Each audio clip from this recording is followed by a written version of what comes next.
Dalam rangka menyambut HUT Kemerdekaan Republik Indonesia ke-75, keluarga alumni IPB memberikan bantuan berupa paket sembako dan alat pelindung diri kepada warga yang bermukim di sekitar kampus IPB Dramaga Kabupaten Bogor.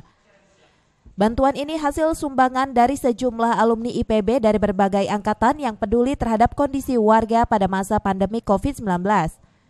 Para alumni IPB berharap dengan adanya bantuan ini bisa sedikit membantu warga dalam memenuhi kebutuhannya sehari-hari, termasuk untuk memenuhi kebutuhan kesehatan warga. Harapan kita untuk berbagi ini adalah untuk kemanusiaan dan yang jelas kami ingin maju bersama dalam keberagaman, berbagi, kemudian majulah bangsaku, majulah.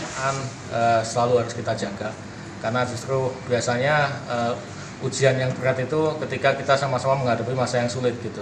Kalau yang senang semuanya kan pada ngumpul ya. Tapi kalau yang masa-masa susah seperti ini biasanya ujiannya di situ. Dari Dramaga Kabupaten Bogor, Mande Jajar melaporkan.